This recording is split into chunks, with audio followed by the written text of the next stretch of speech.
Oh,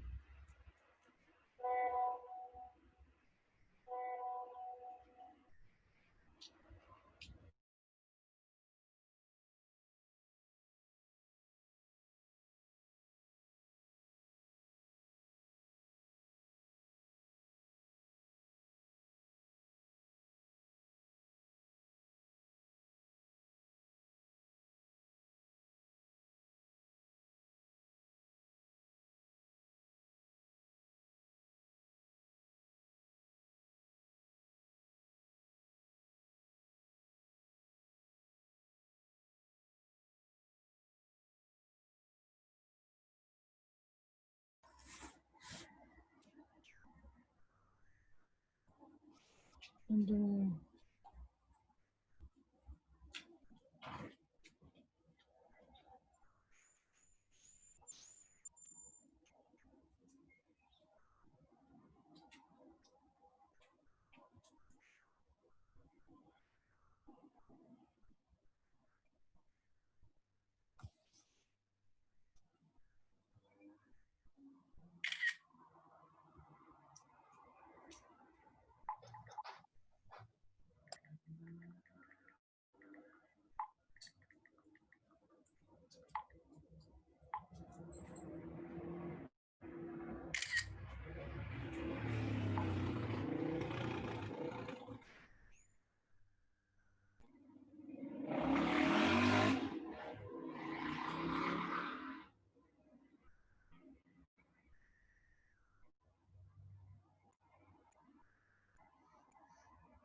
does not have a direct relationship with both, but it has.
Zitta, cavolo.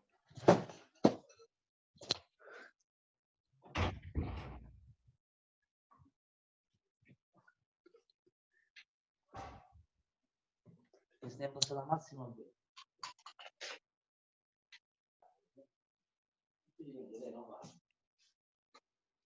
No, vedi, sta funzionando, sta girando.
Good afternoon to everybody. Can you hear me?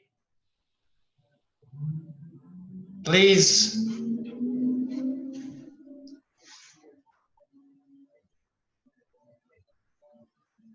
Wow. You know, we are a great number. We are over 50.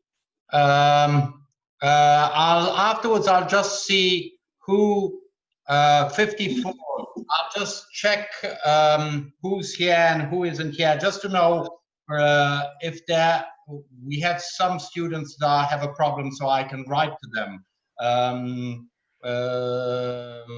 Well, it's good you've sent me all these messages, so I know afterwards I'll do a check and see what how to communicate with students who are not here present in the lesson. Second aspect, I do apologize, obviously, for the inconvenience. It doesn't depend on me. The instructions are very strict, and I think this is also, I mean, it's a elementary safety measure. So I think it's in our interest not to be in class. And the instructions are very, very clear by the Minister of University, Minister of Health, and by the whole government has suspended all lessons. Now, what I will, there are various things I want to tell you. The first thing I do need your comments at the end. All right. During the lesson, if there are problems during the lesson, please send me with please, I don't know who is who still has the his or her microphone on. Please put it on mute. You find the mute icon or at the bottom of your screen on the left hand, or just next to your image. You have a small snapshot of you and you find an indication mute and you press on that, because otherwise whatever noise is in your room or the traffic or wherever you are, it disturbs the audio of the lesson. So please, all of you, I see most of you, I think all of you, just let me see. Yes, you all have you're all muted. Yes, I will ask, sorry, some of you have put a nickname as your name. For example, Galaxy A40. Can you please tell me then, say Galaxy A40 is Rossi Bianchi Verdi or whatever it is, because it makes it difficult for me. And then I think there's also an Arianna, as there are at least two Arianne. Obviously, I don't know which of the two Arianne is taking part in the conference. Let me see if anybody else has a nickname. No, I think it's more or less like that. Because there, okay, that's fine. So I think it's only Galaxy A40 can just disambiguate the nickname. Then I will ask you at the end, Galaxy, it's Valerio Mellucci, thank you. Arianna Serafini, yes, because there's another Arianna somewhere else, and it's Arianna Bove, but I think she's already connected. I will be asking your assistants to give me indications on the quality of the image, of the quality also of the lesson, if the lesson makes sense, because I have a certain experience in doing lessons for on-distance universities with recorded lessons, but that all is in a studio. It's done in a studio, and it's much more professional than what I have managed to organize in these few days. So please don't worry. I mean, all your comments are very precious, and if they're and what is precious are your critical comments. Say, listen, this doesn't work, because I have to learn obviously from you. I don't know how my lesson is. You must tell me if the lesson works or not. Now let's go back to the main the problem that we were analyzing last week. We stopped the lesson talking about electoral systems. Now, I just want to tell you that I have a series of slides, so I will interval my lesson with a series of slides, which I hope can help you understand better what we are talking about. It's just as if we have a blackboard in the class, and I will be using that. Now, why are electoral systems so important to understand the when we are looking at comparing democratic systems? We try to look at elections. Elections obviously are very important because the issue is who votes, and we have already seen that in certain countries voting is not only a right but a duty. In other countries it's an option. If you want to vote in the US and the UK, if you want to vote, you have to register. Otherwise, if you're not interested in voting, you don't register and you don't vote. And as a matter of fact, in the US, there's one of the main concerns is that there are millions and millions of US citizens who are eligible to vote but do not register, and do not vote and do not give their vote for whatever elections is there, a presidential, Congress, or local elections. So having said this, we're also interested in the technicalities. Now, electoral systems are more like a game of chess. If you like chess, you like electoral systems. If you don't like chess, you don't like electoral systems. The problem is that while in chess it's a one-to-one, it's me black against someone else who's white, and that's it. In the electoral systems, it's the whole how the democratic system works. Just please remember we are talking about democratic systems. We're not interested in countries where people do not vote, or if they go to vote, the vote is already, they have a marked ballot and then it comes out that 98% of voters have voted in a certain direction. We're talking of democracies. Therefore, voting systems are very, very important to they give the shape, they give it the taste, the flavor of the democracy. In one way or another, it's not one system is better than another. It's just that we should know how these systems work, and in particular, as Italians, and I'm addressing myself to our Italian students, as we regularly start discussing about changing electoral systems, well, it's also interesting to see how electoral systems work in other jurisdictions. Now, having said this, let's see if I can manage to give you this. Sorry, I'm trying to see if I can.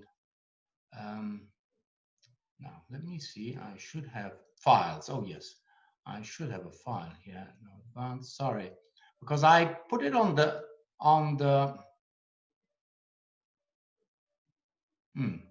trying to share a file of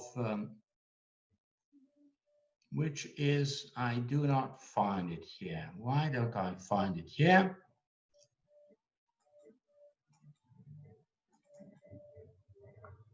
Sorry. Sorry, I'm going just because I thought it was sufficient to put these slides on the screen on the desktop, while instead, obviously, it is not sufficient. Select the window you want to share. Now, what do I want to share? Let me see. Can I see? No, can't minimize this.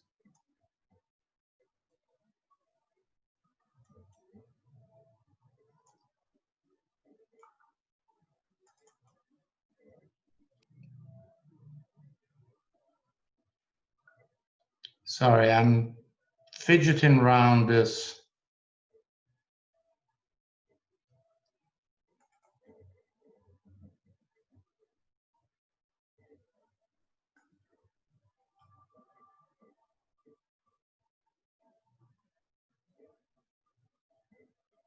Please just give me.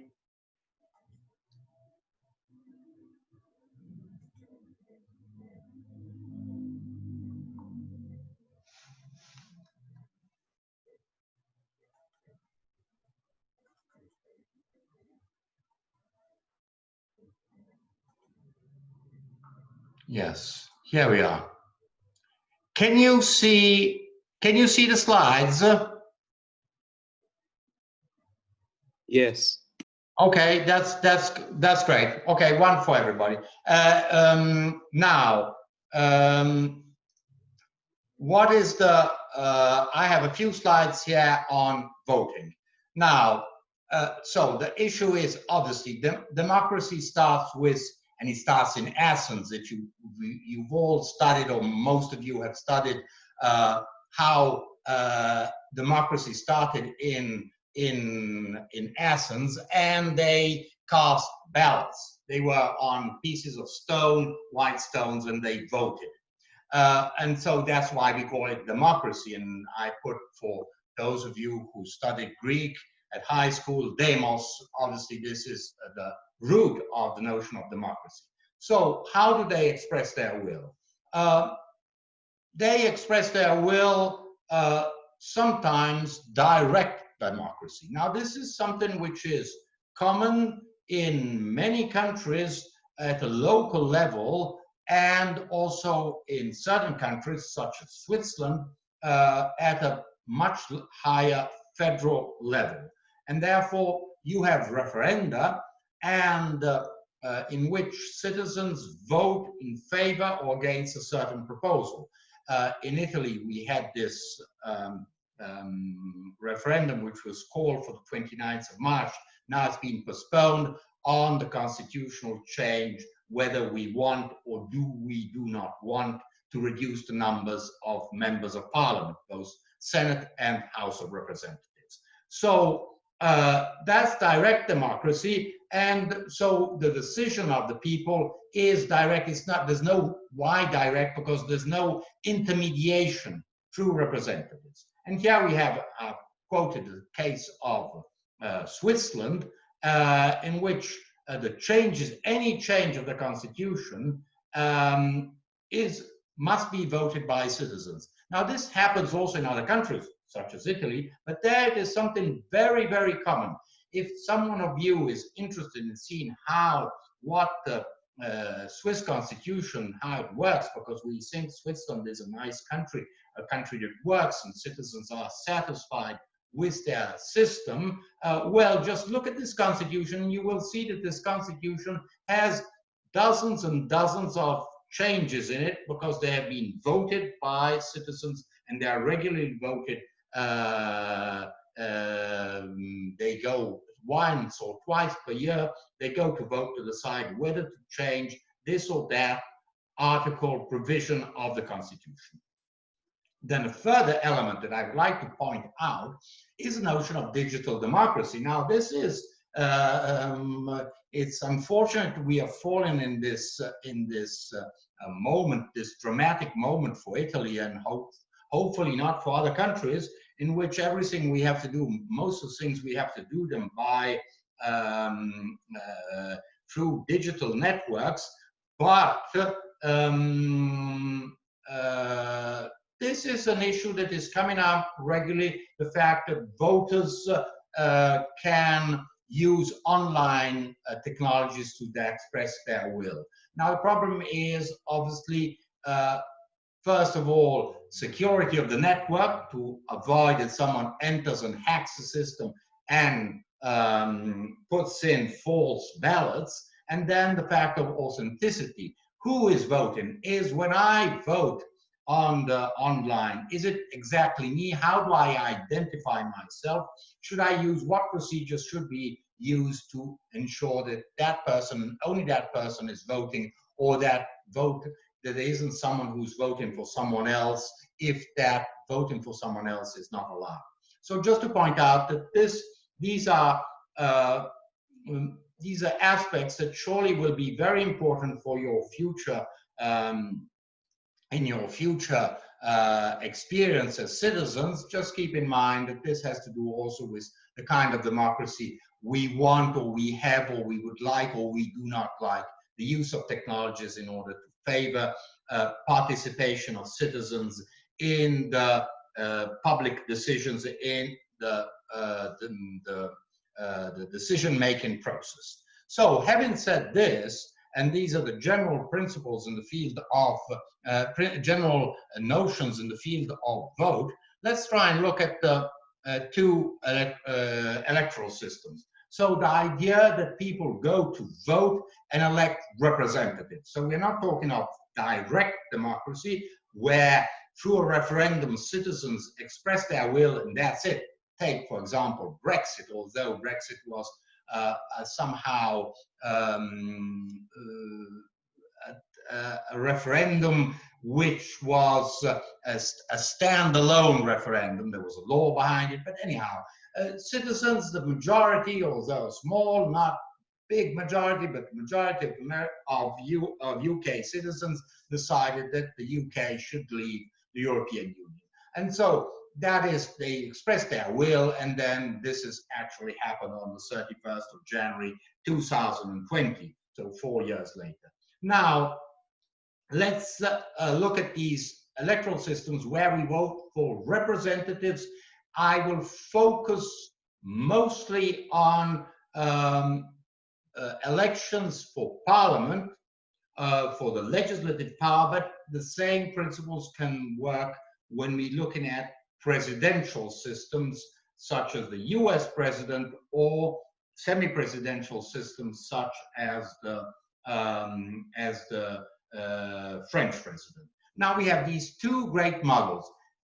Keep in mind that these models can somehow combine, and so they're not sort of, they're not given once for all, but they're two main models, and we must try to understand what are the features of these two models. The first model is the majoritarian model, and the other models are so-called proportional models. Now, majoritarian voting systems, we find them mostly, not exclusively, but mostly in the US, in the UK, and anyhow Anglo-Saxon countries, Canada, Australia, New Zealand. We find it also in other countries. But what is how does the system work?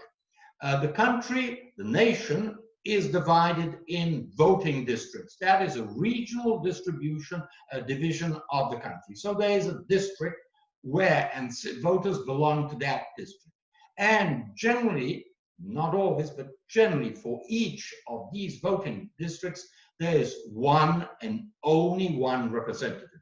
So when people go to vote, they go to vote to choose the representative of that district, not a number of representatives, not 2, 3, 5, 20, 30, 50, 80 representatives for that district. But each district sends to the parliament, if we are talking of general elections, sends to parliament one representative for each district.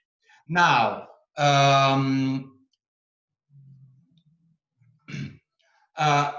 who wins that district?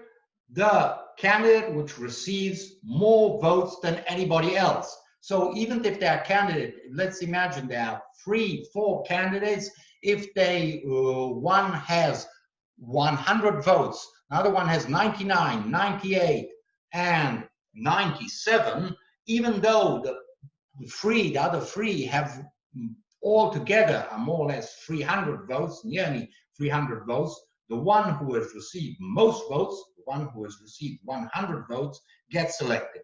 So it's, as I mentioned in class last week, it's as the British like very much horse racing, who wins the race first past the post. So when there's a horse race, obviously the winner of the horse race is the first past the post. All the others haven't won anything. So there's one winner and all the others are losers. So in this majoritarian system, what does, yes? Any problem? Listen, as I can't see, because with this screen, looking at the slides, I cannot see your messages. If there's any problem, please unmute your microphone and give me a call and say, listen, we have a problem. Houston, we have a problem. So just to point out that, just to tell you that I can't see it. I'm not yet familiar enough with the Zoom system to see what your message is. So if there's a problem, just unmute your microphone and just get on and express your and speak out loud. Now, this is the majoritarian system. It has advantages, and surely it has advantages. It's been used for well, centuries in the US and the UK, which are two democratic countries which have had a very big development, and therefore, I mean, it can't be wrong. I mean, if it's been experimented, these countries have been able to change these systems. They have not changed these systems, so obviously citizens are sufficiently satisfied with this majoritarian system. Advantages. First point, it gives very much importance to individual votes. The fact that in the example I made to you, one candidate receives 100 votes, another receives 99, another 98, another 97, that one vote that candidate A has received makes him the winner. So it means that every vote counts. Now, this is not theoretical. We have the typical case is the elections of the US elections of to the year 2000, in which George W. Bush Jr. won the elections because he won a key state which gave him lots of representatives. I won't enter the intricacies of the American presidential electoral system. You will learn everything this fall, but anyhow, it's somehow divided by according to the number of representatives you can capture, become your representatives in a state, and the key state was Florida, and after 1, 2, 3 recounts, because they had to count them many times, they even went to the US Supreme Court to try to solve the problem. It came out that President Bush had won, had become president because he had won Florida, with having obtained not more than 500 votes more than his opponent, the Democrat candidate Al Gore. So this tells you you become president of the US because in one state you have had 500 votes more. So just to show you that this means empowerment of citizens. It's something to be considered. If we think that democracy is important, well then vote should be important. So surely this system empowers citizens and makes their vote, and therefore you're very much compelled to say, go and vote. If you think this is something that happened quite recently in the regional elections for the governor of the president of the region, Emilia-Romagna, where apparently it was a neck-to-neck race, but it was not a neck-to-neck race, but anyhow, it made a significant difference who got most votes. So just to point out that this is law, these are rules, but obviously have much to do with how we feel democracy. And obviously we think voting is not so important. Well, we don't give much importance to vote. In countries where we feel that voting is important, well, this shows the majoritarian system is effective.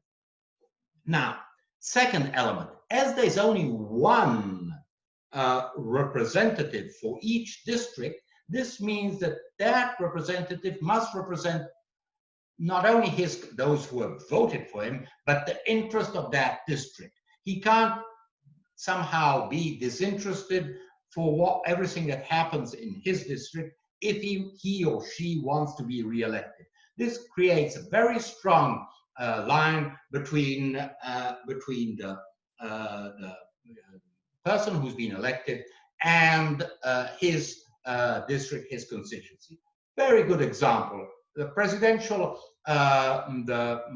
US Democratic primaries. Here we have a candidate, Senator Bernie Sanders, who's been senator for one of the two senators. Remember, in the US, the senators are only 2 for every state. He's been senator for Vermont, a small state on the northeastern Atlantic coast. He's been there for 20, 25 years. Obviously, he has been able to represent appropriately his constituency and to keep very strong bounds and lines with his constituency. So just to point out that this is important. It gives responsibility to and accountability on representatives. This is also important from a democratic point of view. It gives you, it's not that you're voting once you've been elected, then you can forget about who's voted for you. No, you must continuously go there and tell them what you've been doing, what are your needs, and keep in touch with them and follow their interest. Third element, which also is very important from a democratic point of view, is that a majoritarian voting system favors a two-party system. As you have to, I mean, just think of the case example I made to you. The fact that you have now, sorry, I just want to see, I want to try and use this whiteboard, because, sorry, just tell me if it works. So let's see. So we have candidate A. Let's see, equal 100.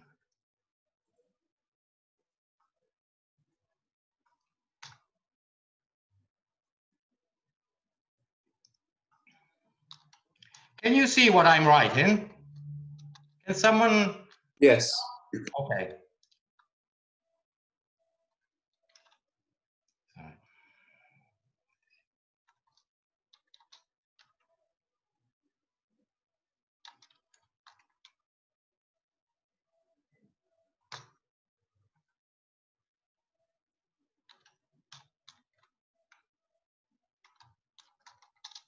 Let's see.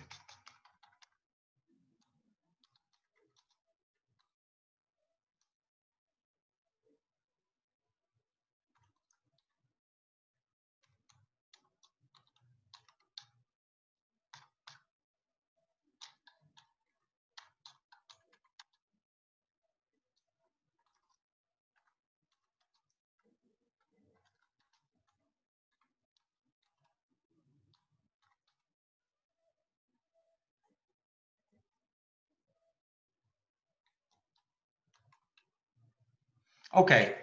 Now, as you can see from this hypothetical case, we have an election in which we have, let's say we have 4 candidates. Now, these candidates come up with a very near, it's a neck-to-neck vote. One has 100, not 99, 98, 97 votes. Now, from a rational point of view, if this is the result of the constituency, voters are divided like that, candidates and their groups, their political groups, will tend to put together. So candidate A will say, hey, listen, candidate D, will you please join with me, we'll get together and we'll have 197 votes. And then candidate B will go to candidate C and say, listen, let's join forces, and there also comes out 197. So, so just to point out that the tendency, the result of majoritarian system is that, and we see this clearly in the US and in also partially in the UK. Sorry, just let me go back to the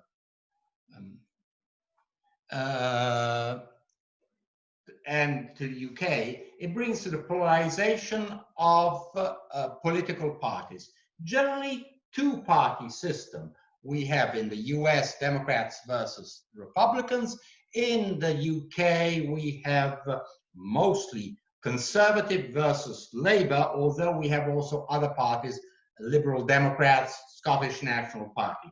But this is the generally speaking, the majoritarian. If we look at England and not so much, and we set aside Scotland, we see that generally it's nearly always a two-party race. There are the Lib Dems who manage to obtain a seat, find a seat in Parliament in very few constituencies. So it brings to polarization only two parties, and this means that it brings to stability of majorities and therefore of governments.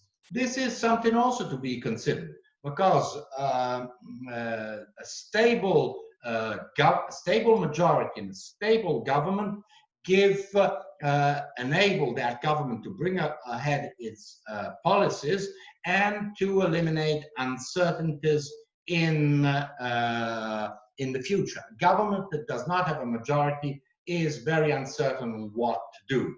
So these are some of the advantages which are recognized with majoritarian systems. However, it's not as usual. There's no perfect system. Only heaven apparently is perfect, but we'll be dead when we go, if ever we go to heaven. So we're not so much interested in having a perfect system in the future. We're looking at what we have today and around in democratic countries and try to understand what are the best systems. So let's look at the advantages, but also disadvantages. Now, first disadvantage, and this is something important. I mean, just as the advantages are important, also disadvantages are important. In this majoritarian system, minorities, whether political minorities, linguistical minorities, religious minorities, are not represented. Why? Because they do not find, obviously, if you are a minority, you do not find, you have no place in a majoritarian system. If you are, it goes per se. Majoritarian means the majority. If you're a minority, sorry very much, there's no room for you. You are an environmentalist, maybe you follow Greta Thunberg, but you are a minority in your community and you have no chance of going to power. So just think of situations where you have, political fragmentation is very relevant. We have differences between voters think in a different way and want to be represented in their different way. And obviously then you have countries where you have linguistical differences. Just think for Italy, where you have South Tyrol, Alto Adige, where citizens are mostly German speaking, in a system, well, they might be represented there, but they would have little chance elsewhere in Italy. And other kinds of minorities which would not be represented. Then, second element, and it is not it's not only theoretical, but it is practical. In a district, only the candidate which has received the most votes gets elected. All the other votes, let's imagine in our fictional case of 4 candidates in which one receives 100 and gets elected, and all the others who have received 99, 98, 97 votes are not elected, all those votes are lost, in the sense they will find no representation. Although they're free, that means it's substantially, if there are 400 voters, it means that 3/4 of the voters are not represented in parliament. Only 1/4 is represented. So what happens, and this has happened, and given the examples, it has happened, not so frequently, but in certain cases, that a party or a president may govern, may be elected, having received less votes, but having gained more representatives. The typical English case is Churchill, who did bounce back after the Second World War, and he became elected as a conservative leader in 1951, although he had 250,000 votes less than his opponent, his Labour opponent, Clement Attlee. So that is one case, and then we have 2 reasonably recent cases in the US. Both George W. Bush and Donald Trump were elected as presidents of the US, although they had received less popular votes than their opponents. George W. Bush received less popular votes than Al Gore. Donald Trump received less votes, a couple of million less votes than Hillary Clinton. So just to point out that you start asking, but this is a typical case, saying, oh, but Donald Trump does not represent the majority of the US people. So you start discussing his legitimacy. You start saying, oh, but Donald Trump does not represent the majority of voters voted for Hillary Clinton. So there's recrimination. It means it makes democracy less credible, less stable. Further element, and we find this typical in, it's a problem that we find mostly in the US and partially in the UK, what is called gerrymandering. It is the system by which you try to build voting districts in order to favor a certain majority that otherwise would be a minority. Let's take a typical example of gerrymandering. Let's think of a big urban town in the US. Let's say Detroit. Now, it happens, and this is not uncommon, that the majority of population are in Detroit is colored. We could choose a place in somewhere else in southwestern US where they would be Latinos. But let's take Detroit, which is a good example. So the majority of the population is colored, and which, let's imagine that they have Democrat preferences.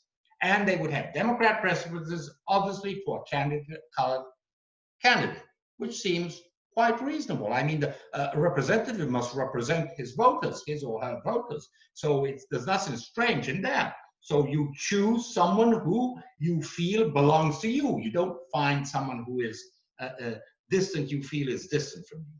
So how do you somehow ensure that, let's imagine, white, more affluent voters get represented in Congress? What you do is you design you draw the the voting district in such a way that those parts of Detroit which are mostly inhabited by white population are one district, while the other part, which is mostly inhabited by colored citizens, vote in a different district. So whites, let's say, some kind of voting segregation. So the whites have their own district, and obviously they can quarrel between themselves if there's going to be a Democrat or a Republican congressman, while in that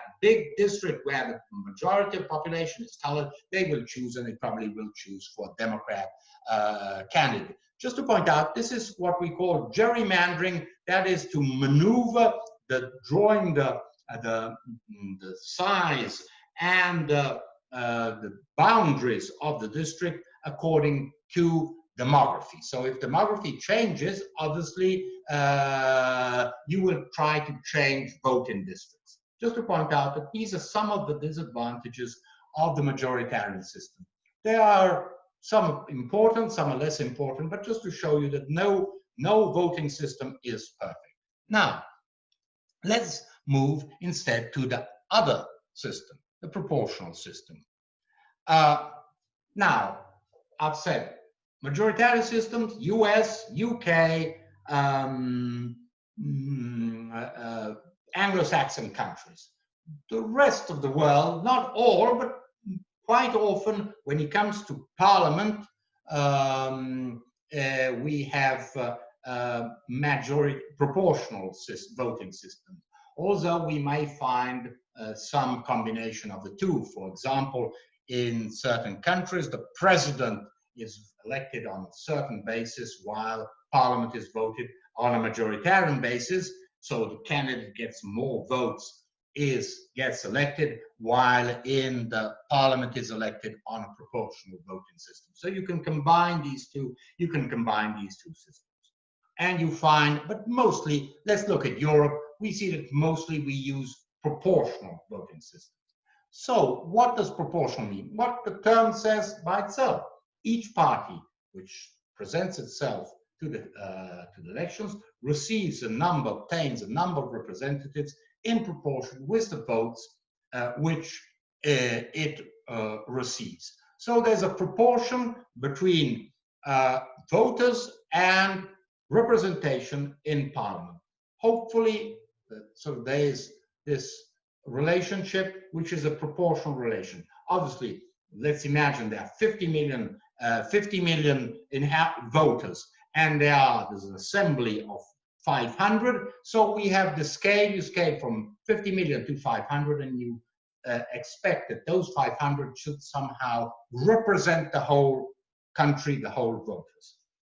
So what you do, you divide again in voting districts, but while in the US and the UK, voting districts are generally small because they have only one representative.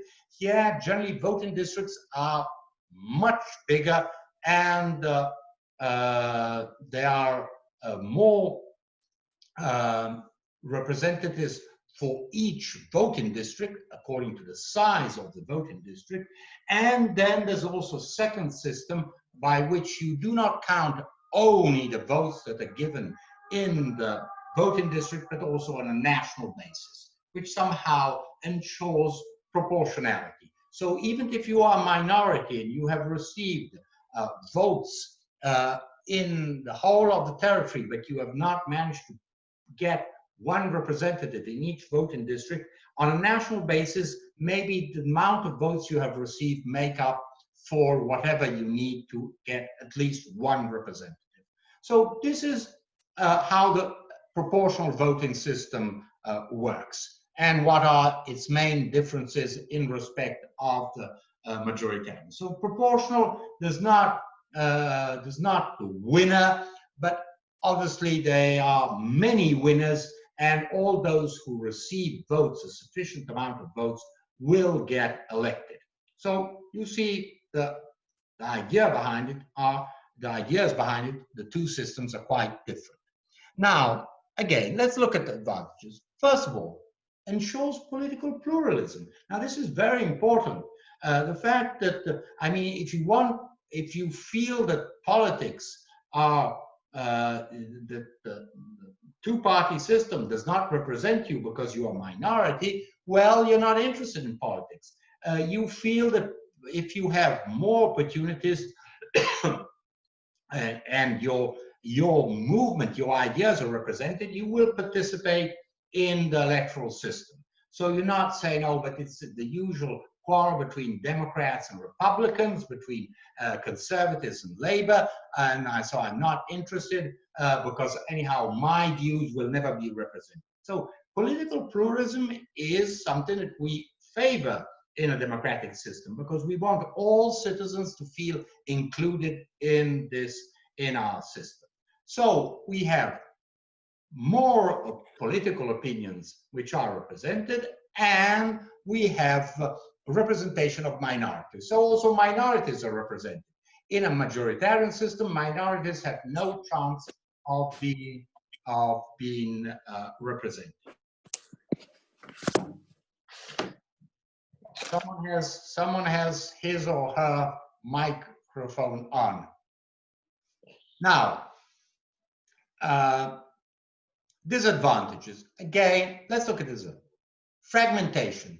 So it's nice that everybody's represented, but obviously this brings fragmentation. If it's only me and another person, we have to discuss and find a solution. Let's imagine this coronavirus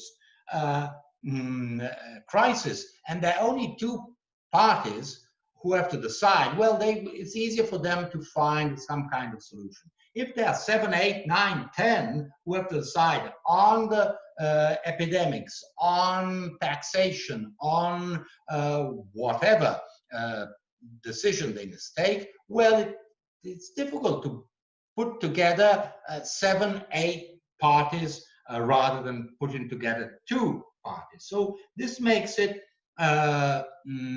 this is the first element, is fragmentation. So for some people, it's pluralism. That is the sunny side of the proportional systems, and on the other side, the cloudy side, the rainy side, is fragmentation.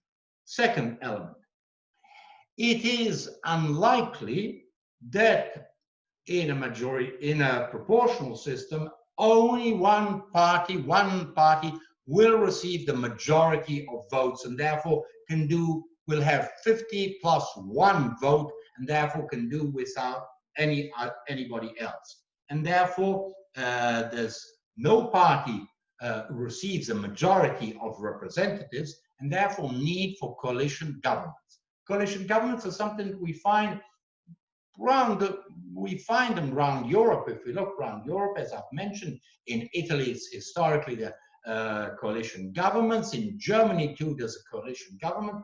And there are other countries where there are big countries where there are coalition governments. Spain tried to put up a coalition government but didn't manage. So this brings instability, or can bring strong instability in the government, while the majoritarian system is meant to give stability. You don't like Donald Trump, but he's there and he governs, and he's there, and he can't be put out of office until someone else is elected. We'll see in 2020 this autumn if someone is elected instead of Donald Trump. So it gives stability to the system. Here, proportional systems are quite often, not always, quite often unstable systems, because the coalition, then the partners of the coalition start quarreling, and therefore this brings to government crisis. Now, then disadvantages again.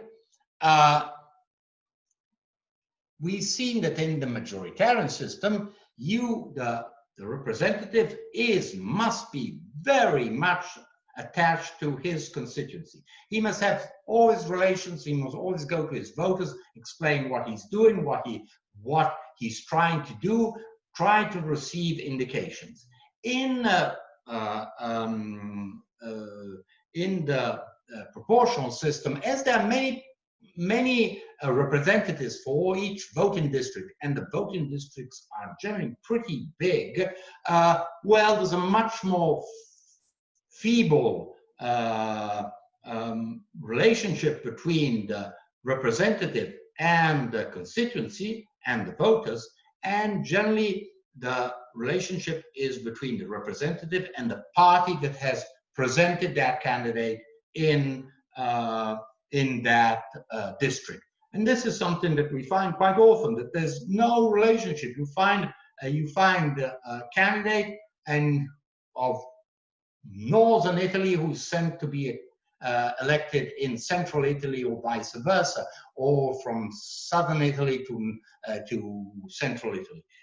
Just to point out that there's not so much a tie between the candidate and his voters, his or her voters, but between the candidate and his or her party, which is obviously means that there's less democratic accountability. These members of parliament are less accountable. They feel less responsible towards their voters. So this obviously is not something that we see very well from democratic theory.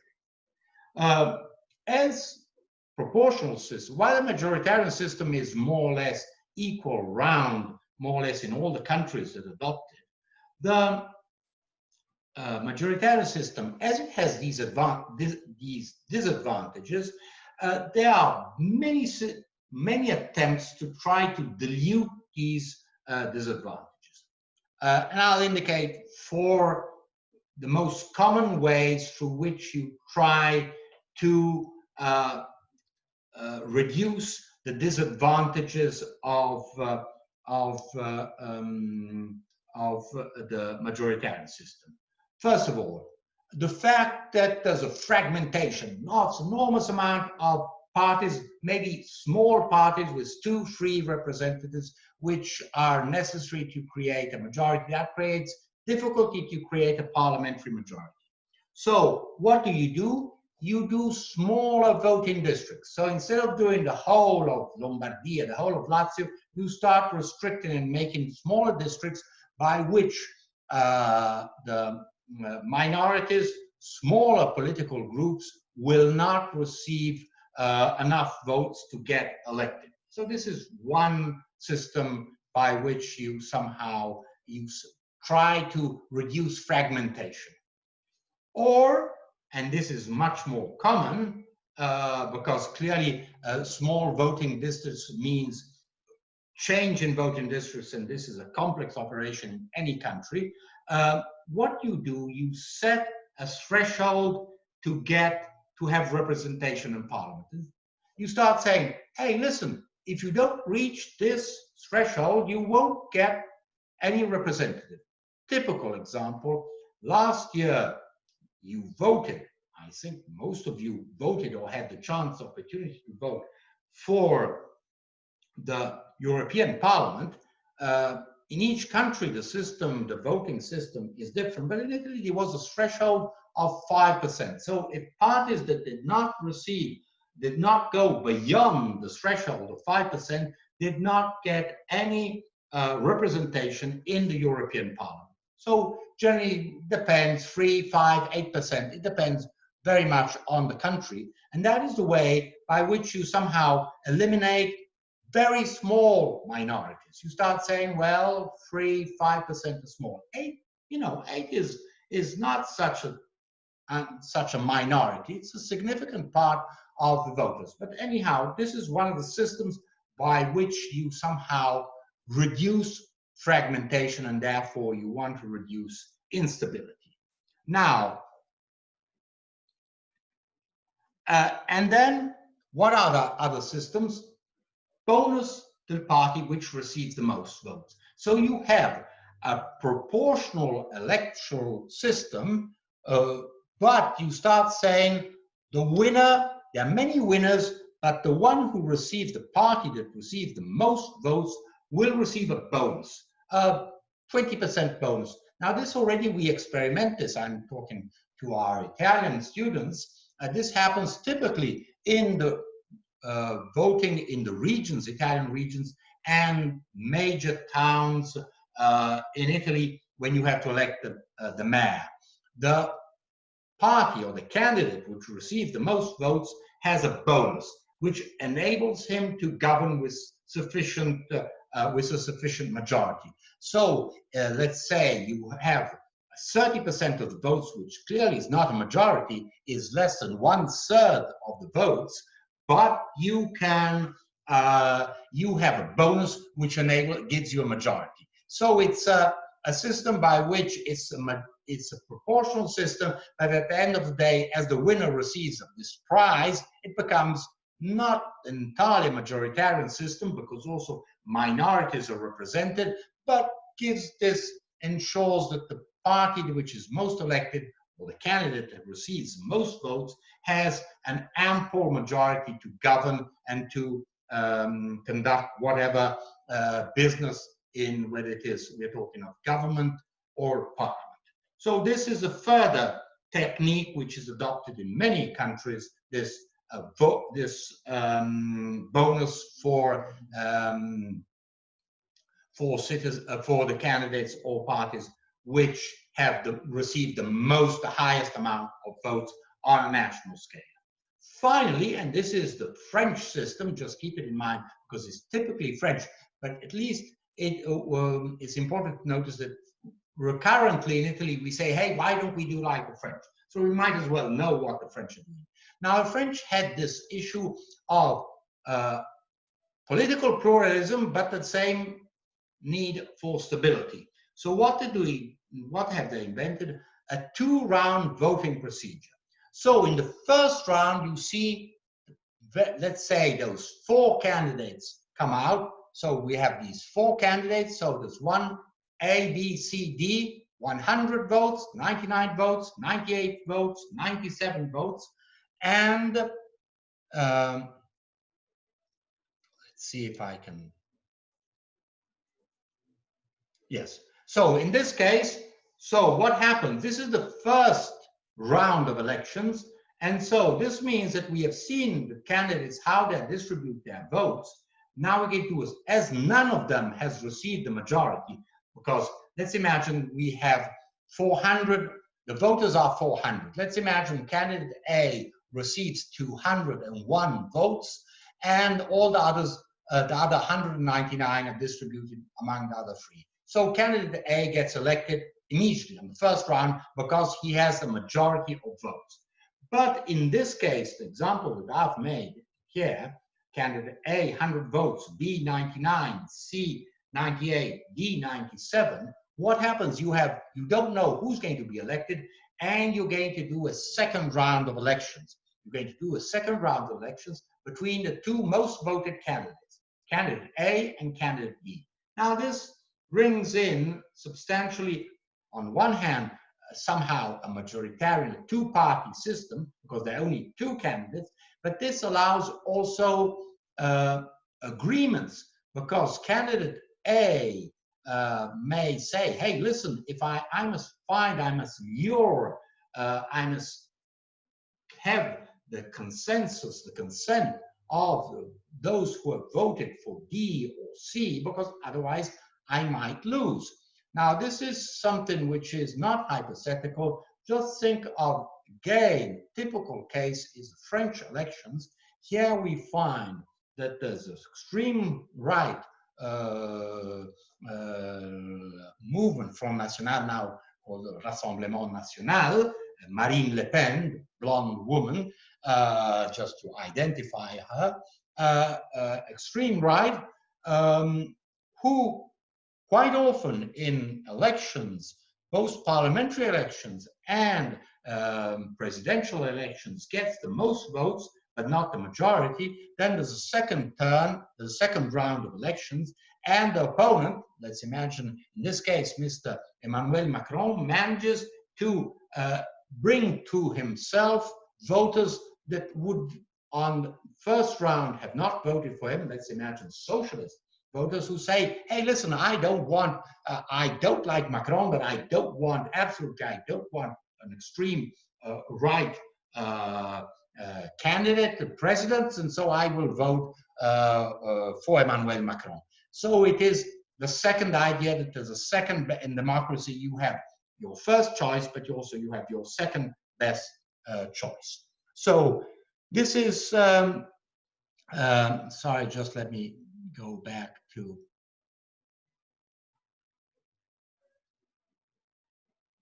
the two-party system.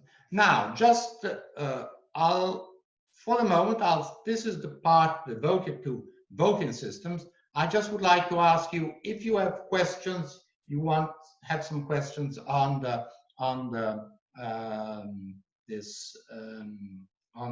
these topics. Please open your mic and you can and express yourself. And I think from this point of view, the video lesson makes it easier for people to intervene and to make, or if you do not want to speak because you are, you can type a message. I see your message. I can see your messages here. So are there any questions on this part devoted to voting systems, electoral systems?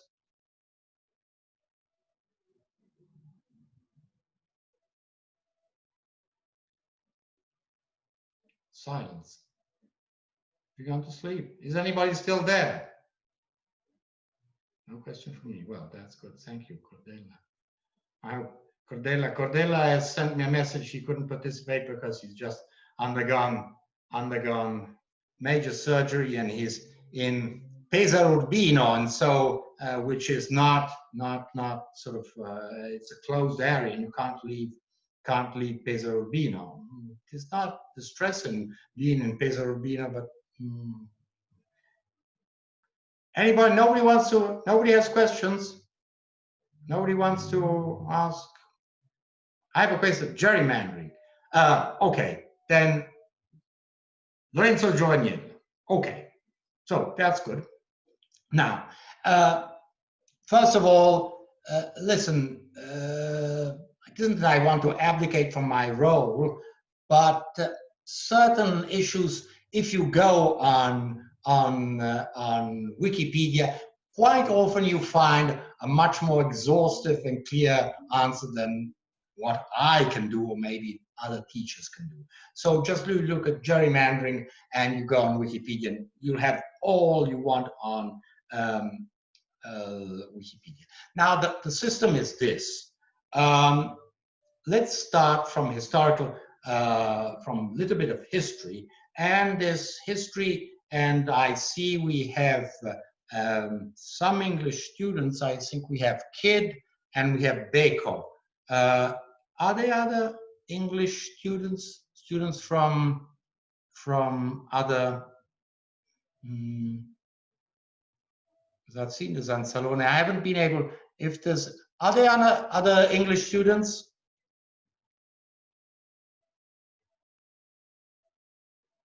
No.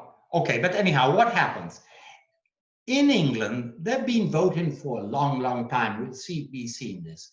But the voters were very small number, because only if you were a male, you have an estate, you could vote. And voting wasn't even secret. You just went to, there was an assembly, and you just lifted your hand. Who's going to vote for Jones? And who's going to vote for White? And those who raised their hand. So that was how they voted. Now, this meant that you got elected and you became member of Parliament, of the House of Commons, with, 20 votes, 30 votes, not more than that. There's a whole lot of novels, of 19th century novels in the English novels who somehow describe the situation. These are called the so-called rotten boroughs. Just let me write it down. Let's see if I can use the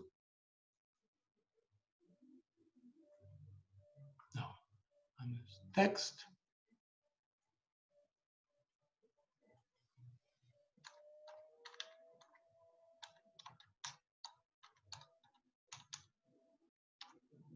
Rotten boroughs. That means districts in which there were very few voters, and these voters sent always the same person for years and years, and there was no challenge, nobody could challenge it. In the meantime, in the UK, there'd been industrial revolution, and so all the people who were living in the towns, in industrial towns, did not have an opportunity to vote. Everything was decided by these rotten boroughs. Now, what happens when, at a certain point, at the end of the 19th century, there is empowerment of the working class through Labour Party, not only in the UK, but also in other parts of the world, they start challenging this situation by which the members of Parliament do not represent a large majority of the population.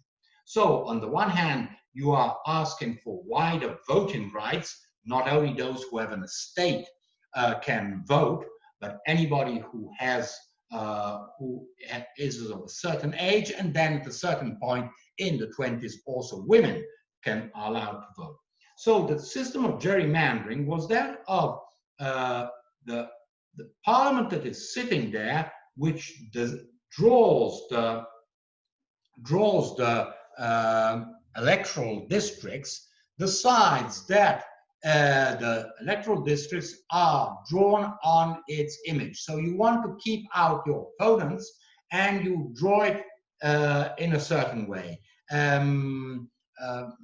President Trump has been repeatedly accused of drawing certain electoral districts to keep a majority in Congress. As you know, he has lost majority in the House of Representatives. He still holds a good majority in Senate, but so they're trying to, they say Trump is drawing districts in order to have entirely Republican districts and to have a strong majority. As a matter of fact, this is an accusation which is moved also to Democrat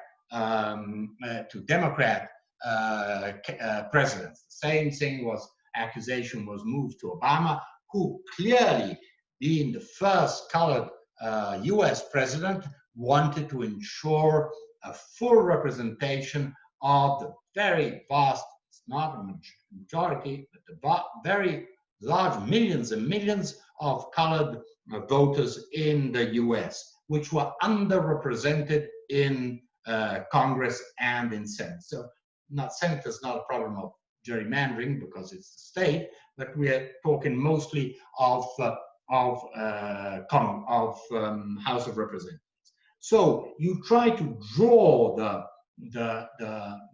boundaries of geographical boundaries of the district in such a way to favor certain groups that live in that district and that have certain political orientation. So you change them, and it is sufficient just to change them a little bit. And in a two-party system, it's sufficient that you shift 100, 500, 1,000 votes from one side to another to win that district. So this is what we call gerrymandering, tampering with electoral districts, with the geography of the electoral district, in order to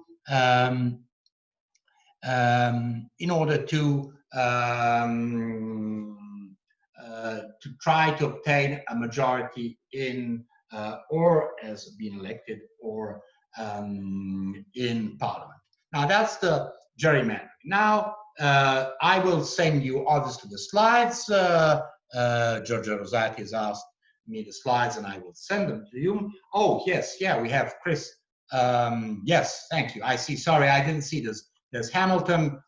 Hamilton is in a nice situation because he's Northern Irish, but he studies in Edinburgh. So, I mean, so this gives you an idea of minorities. Just think of Northern Ireland.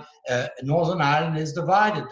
And it's not very clear when there's the Catholic group and the Protestant group, which have very strong feelings. There's been very bloody civil war in Northern Ireland, and so the issue of elections, of how the system works, and the fact how people vote in Northern Ireland, and so that is it.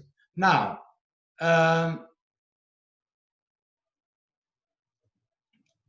French system, how are the seats distributed? Now, they're distributed in two ways. The first, the big amount of first of all, if France is divided in districts, if one candidate receives 50 plus 1% of votes, he or she gets elected the first round. So that is the first point. And so those get elected first. Then we have the second round. In the second round, we decide who is among the two or three, sometimes three candidates, which I have received the most votes, who is going to be elected. But those votes that are given to the other candidates are not lost. They are somehow recovered on a national basis. So also those who have lost the election, they have not won that district, they still have, on a smaller basis, they do have representation in the Assemblée nationale, which is the parliament. The parliament. We shall see how the two-party system, the French system, between the Senate and the Assemblée nationale, but we shall see it also the U.S. Senate versus the House of Representatives. So if the French system is those who get elected on the first round because they're the majority, that's fine, and that's the end of it.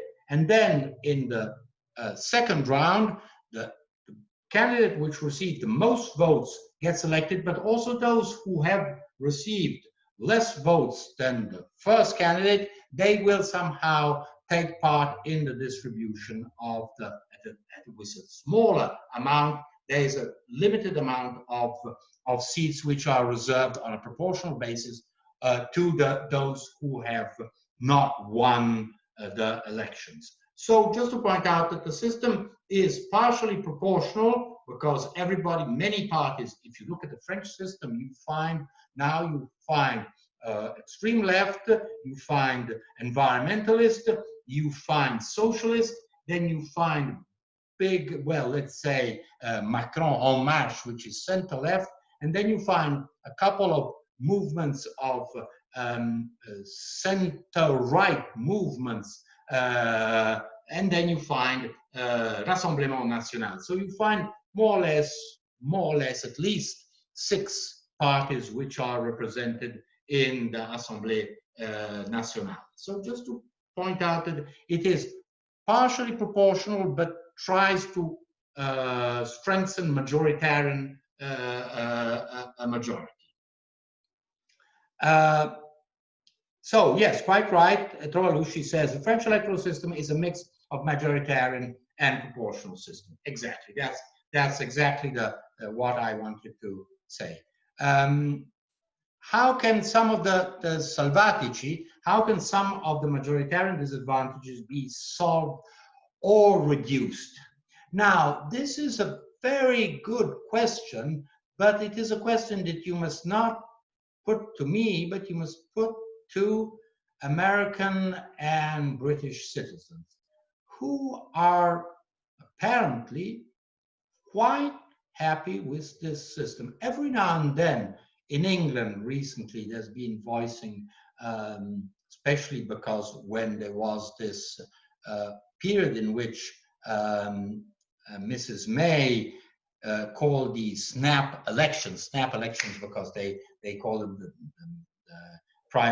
UK Prime Minister may call elections with a snap. It's not so easy, but anyhow, immediate elections, if he or she feels that it's a good moment.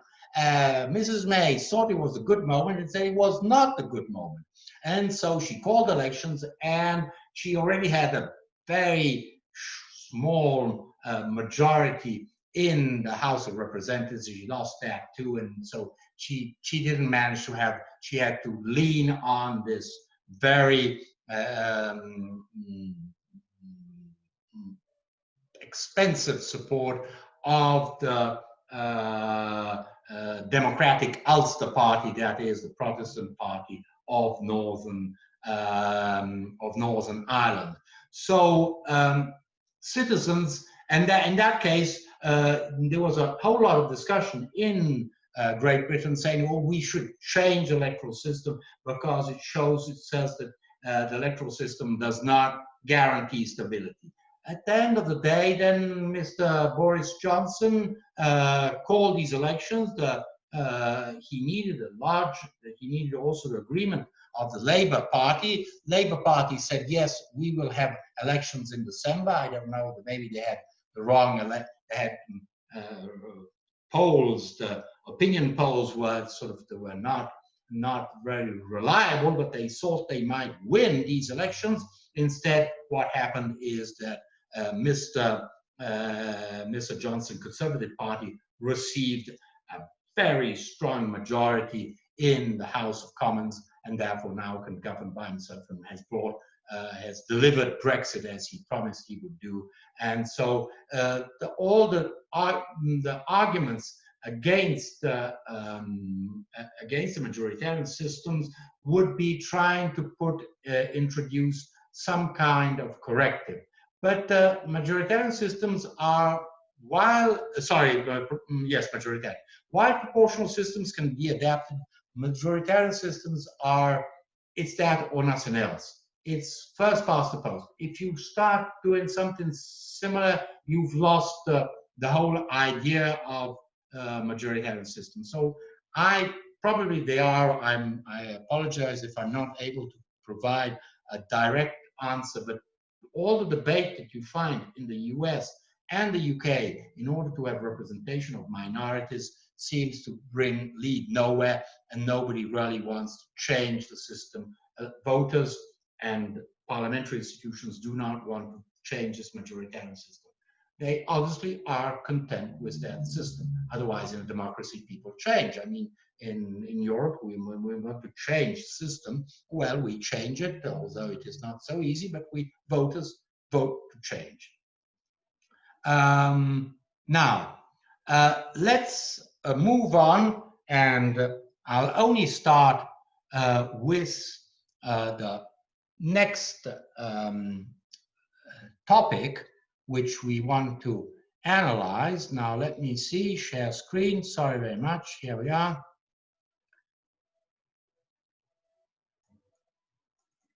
Yes, here we are.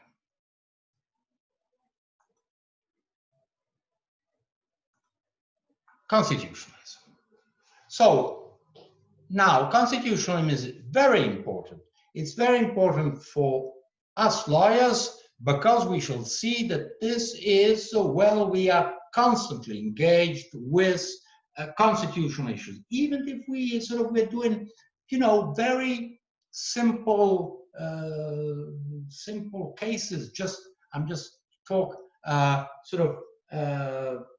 think of putting a satellite antenna on the roof of a building, and the owner of the building or the condominium says, no, we don't allow you to put satellite. And the court comes in and says, hey, there you have a constitutional right to receive information, and therefore the condominium, the owner of the building, cannot prevent you, who are a tenant, to put the satellite dish on top of the roof. This seems, we find constitutional issues everywhere. I've just made the most apparently silly issue, which concerns only two private parties, the tenant in a building and the owner of the building, and apparently it's on a property issue. It has nothing to do with of great importance. As it has to do with right to receive information, it becomes a constitutional issue. So let's look at why constitutionalism is so important.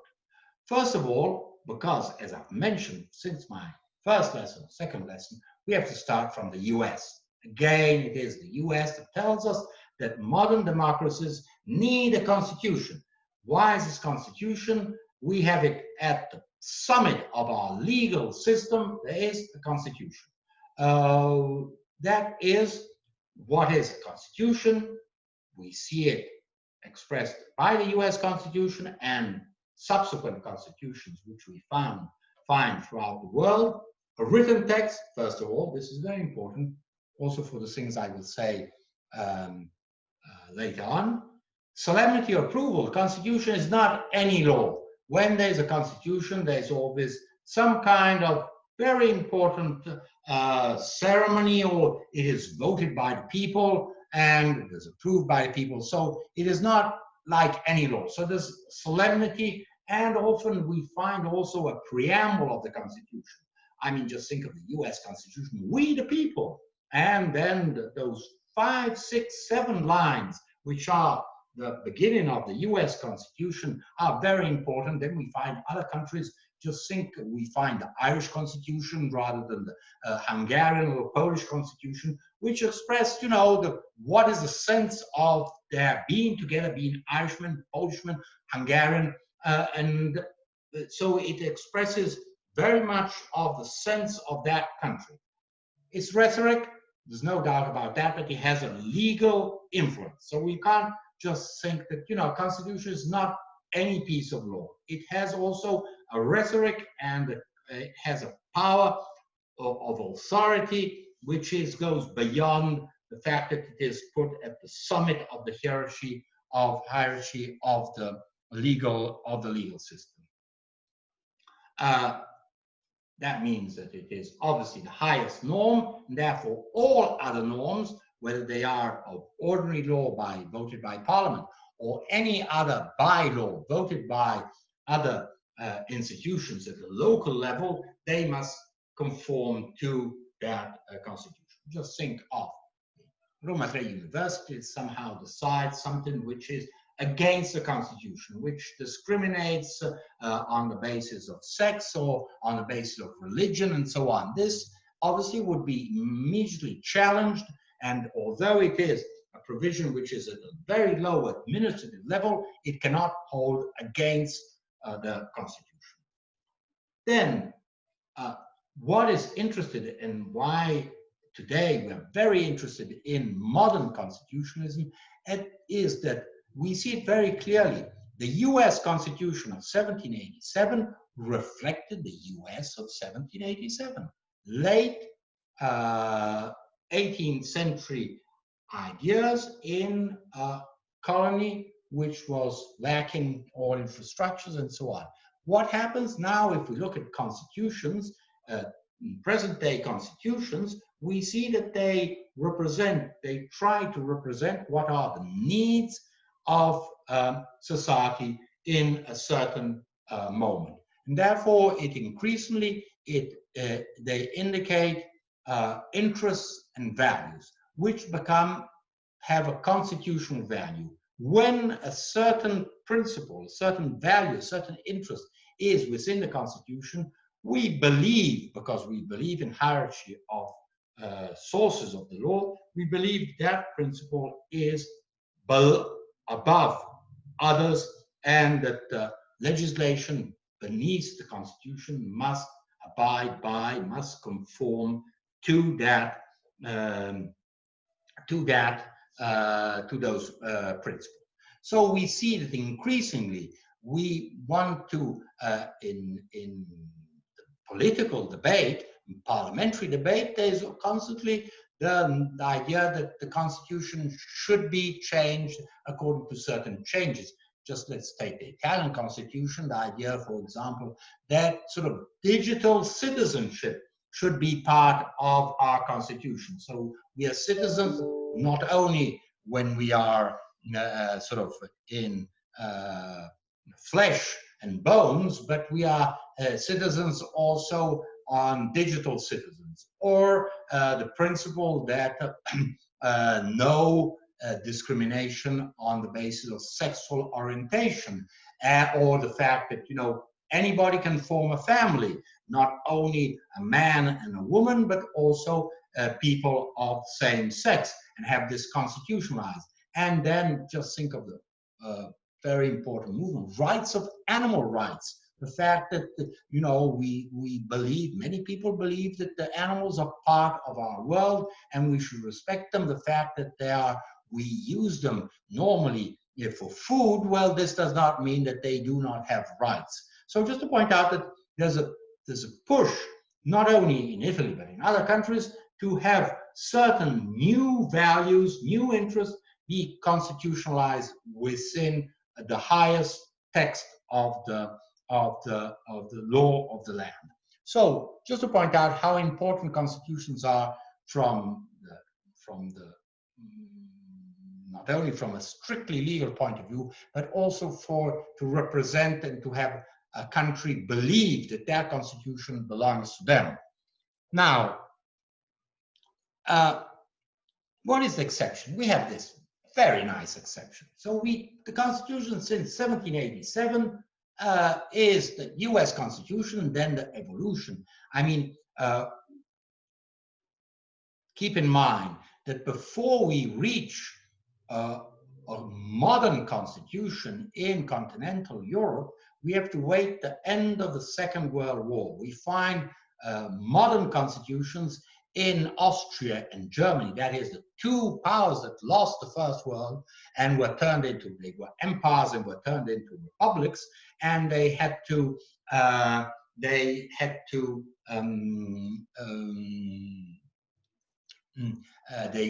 became republics, and they had a new constitution. They created a constitution, and we have a very big effort. One of the main, this is a name that you should remember because it is, now let's see if I can, no.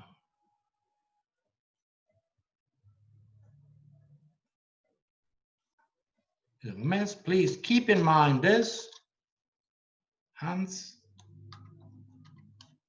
Kelsen. Have you met Hans Kelsen in philosophy of law? No, not yet. Yes. So Hans Kelsen is one of the most important philosophers of the law. He was Austrian. He got chucked out of university because he was Jewish when the Nazis took hold of government in Austria. He is the father of 20th century constitutionalism in Europe, and he was the man behind, the lawyer, the scholar behind the Austrian constitution. There's a whole lot of ideas which we're still using. I mean, it's incredible how much these ideas are still going about, and I mean, very rigorous, maybe for us Mediterraneans who like a rather more, let's say, more flexible system. Maybe he's too rigid, but he's a great name of legal scholarship of the 20th century. So, but we find constitutions in the European continent only starting from the First World War. After the First World War. The problem is that those are only 20 years, so it's a very short time. And so really constitutions in continental Europe, we find them after the Second World War. First, the best examples are the Italian Constitution of 1947-48, the German Constitution of 1949, which have many aspects in common from certain points of view. But just to point out that this is shows that the history of constitutionalism in continental Europe is quite recent. Now, we take it for granted that there is a constitution, is a written text, solemnly voted, and it has a whole lot of 100, 200 articles inside. Then we go to the United Kingdom, which is not historically a democracy. The first democracy is the US. It becomes democratic only when voting rights are granted not only to all male but also to women. And then we can start saying, well, that is more democratic. So we're looking at the early decades of the 20th century. So before we can say that there's a democracy in what we mean today by democracy in the UK, it takes some time because it was very aristocratic system. We look at the UK as a democratic model of democracy where citizens vote. They voted for Brexit. We don't understand why they voted, but they voted for Brexit and they received Brexit from Mr. Boris Johnson. Whether we like it or not, we're not going to start deciding what the British, at least from Rome, we leave it to Hamilton and to Baker, who are English students, and so. But let's look at the exception. The UK does not have doesn't have a constitution as we imagine a constitution should be. So there's an Article 1 which says what the United Kingdom is, and then all the rest. We have, but so some people say, oh, but the UK does not have a constitution. Nothing is more wrong than that. The UK has, and always has had a constitution, only the idea of constitution, the UK, the English idea of constitution is different from ours. The way they structure the constitution. So just keep in mind this, there is a constitution, but or rather, let's see it from the British point of view. There can be many ways of having a constitution. The one typical way is the US model with all the consequences, but there's also a different model. And as lawyers, we are inventive. There's no reason why we should say, oh, but the UK does not have a constitution. It does have a constitution, and it does have very important effects on the system, on the UK system. So what is this strange, quote unquote, constitution of the UK? Strange for us continental Europeans, not surely strange for British students who study when they study, just like we in Italy study constitutional law, they study constitutional law, but they study it obviously looking at a different system, constitutional system. So it is not contained in one single coherent and comprehensive written document, but in a multitude of texts. I'll just list a few of them, not several others that could be listed. First of all, Magna Carta, which we will analyze in the, I think in the next lesson, we shall analyze this in detail. 1215.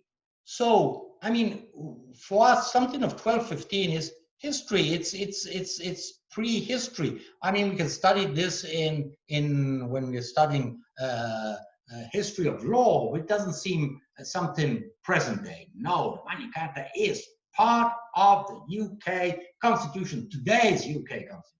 Not in all its provisions. I will be sending you the text as soon as we finish the lesson, but it is a very complex text, typical of those medieval times, but a whole lot of provisions still are well alive and will be used in political and legal debate and judicial debate in the UK. So it's not something, a dead document. So we have Magna Carta, Bill of Rights, 1689, which seems very modern for the UK. Well, this is something more, something else. Again, a very important document which indicates the change of regime.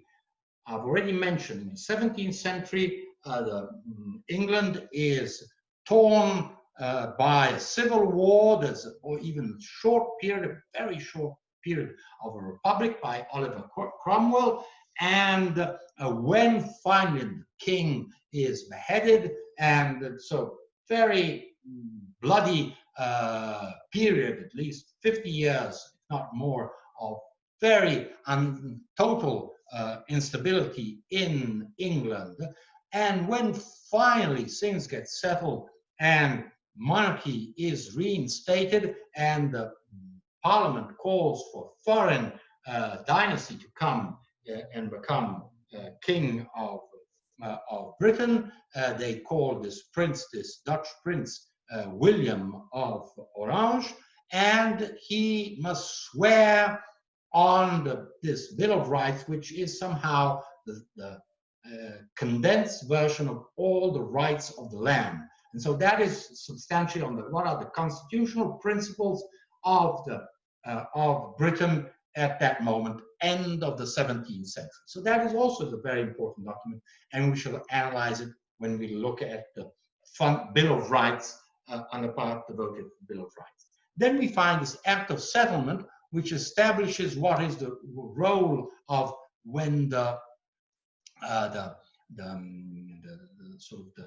there's a problem because the Orange family, there's William and then Mary and Anne, but there's a problem of how the dynasty is going to continue. There's no subsequent,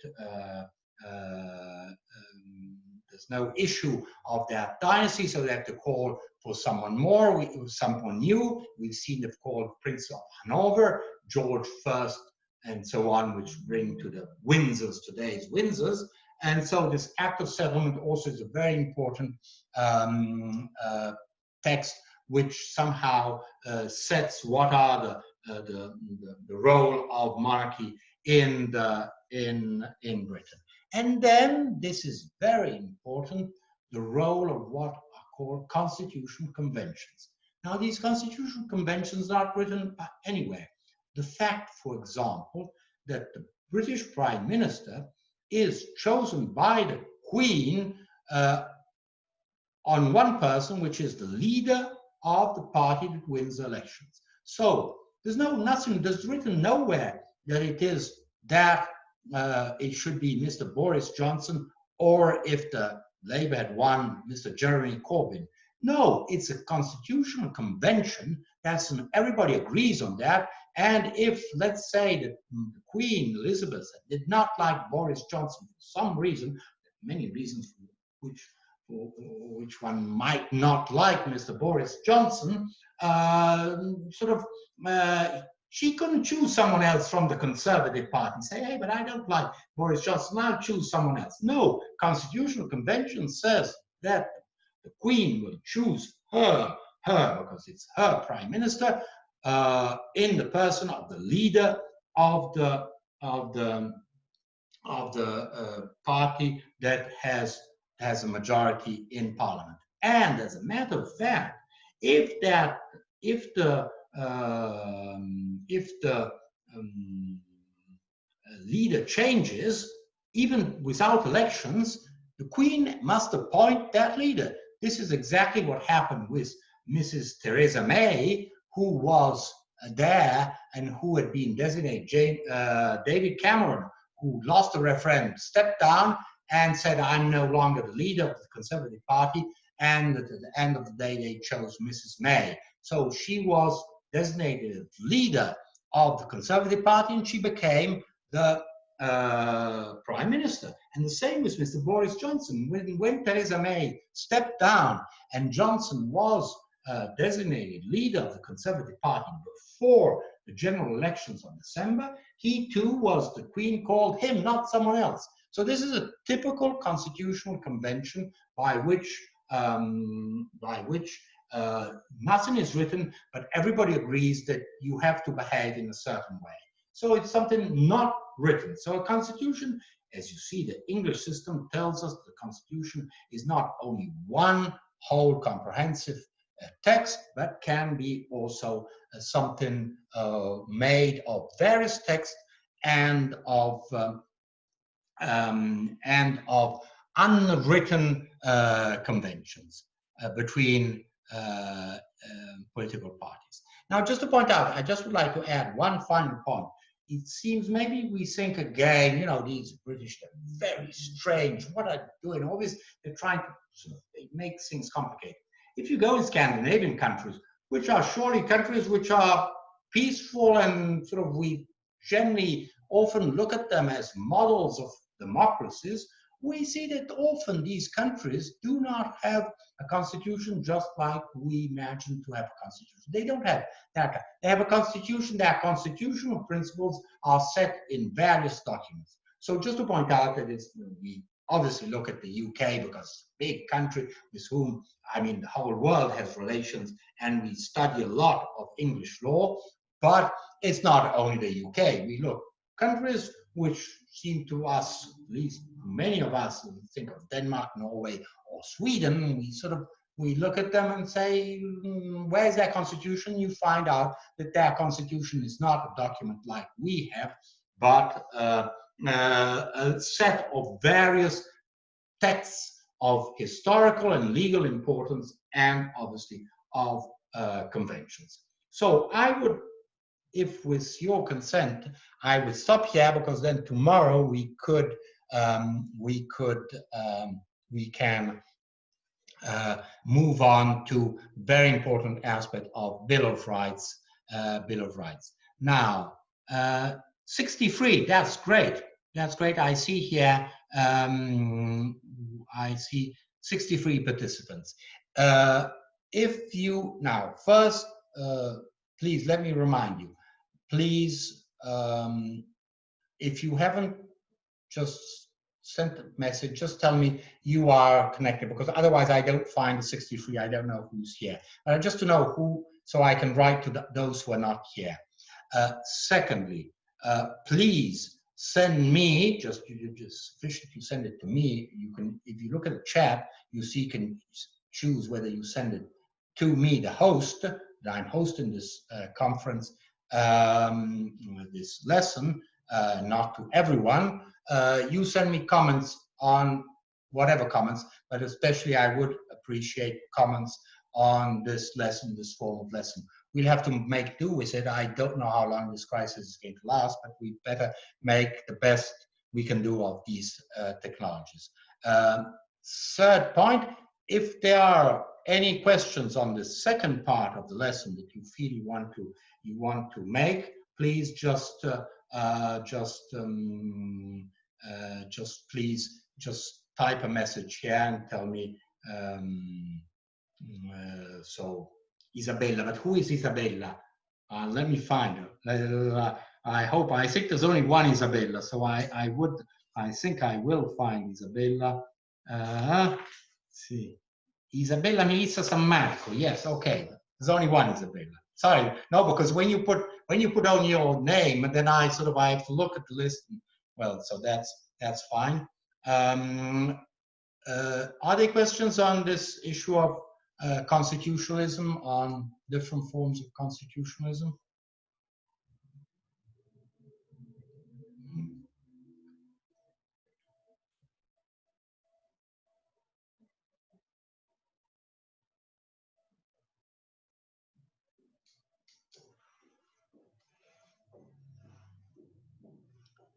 At any rate, just to tell you, what I will be sending you, because what I do on Zoom, I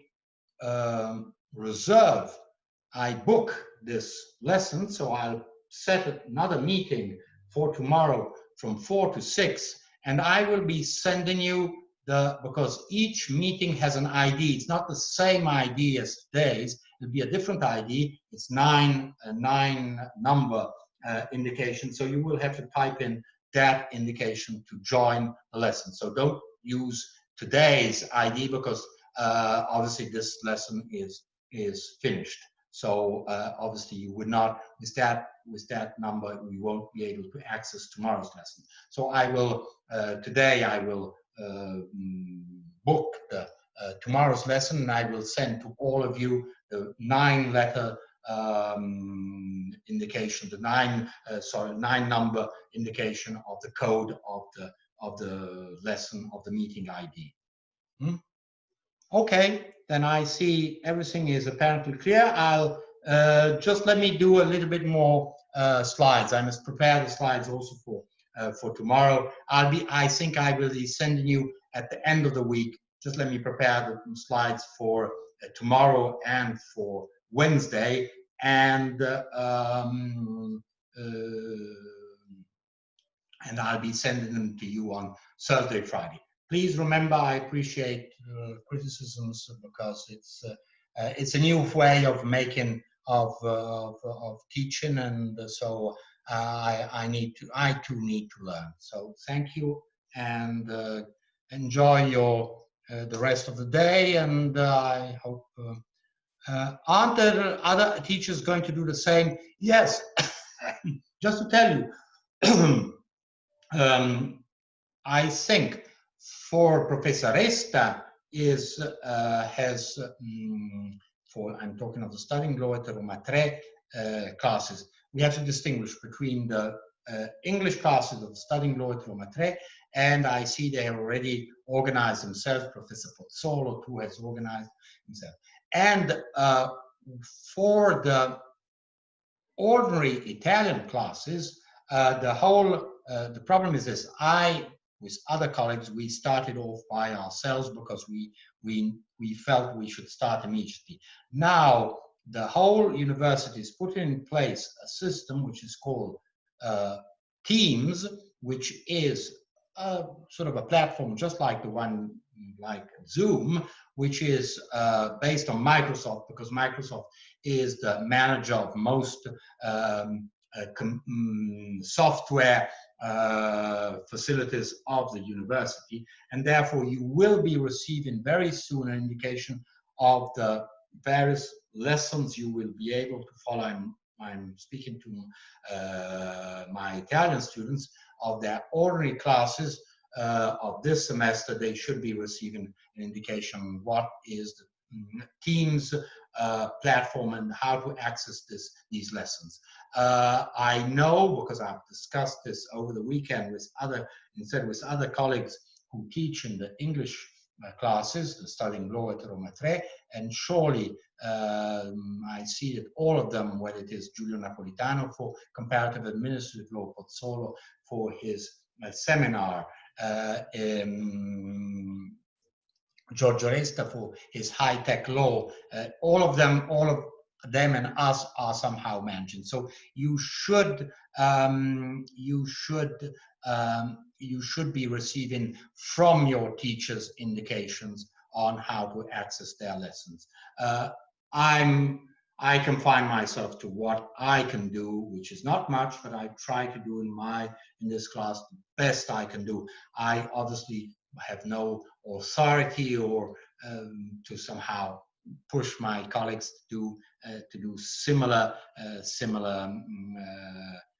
initiatives. But we are all working at Roma 3. I was there this morning. I spent a whole morning with Professor Paolo Azzeni, who is the Vice Rector for Educational Aspects, with the Director General, Dr. Pasicata, with the Rector, Professor Pietro Marchi, and that we are all working to somehow face this crisis, as in all universities we are doing this. So just to point out, it is something you're quite right to expect. Please request for more services. University is there to provide teaching services. So I think that, I mean, apart from what you asked me, also through your representatives, your student representatives, it is important that you somehow give the indication of what you feel as the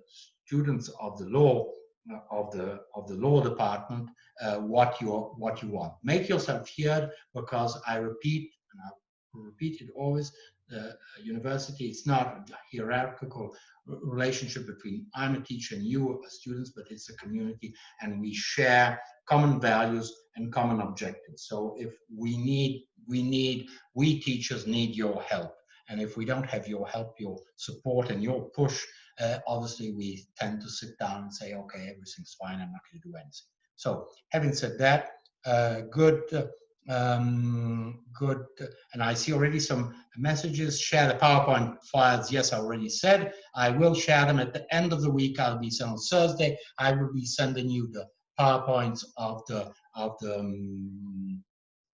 free lessons of today, tomorrow, and Wednesday's lesson. So be assured that you will have the PowerPoint. I'm not keeping them for myself. It's useful for you in this context. It's useful for you. Okay, I see that's fine. And then I will look if there are other messages. I will try to I'll try to do my best to answer if now that I closed the lesson. If you have other requests, just send me an email. Okay, goodbye to everybody.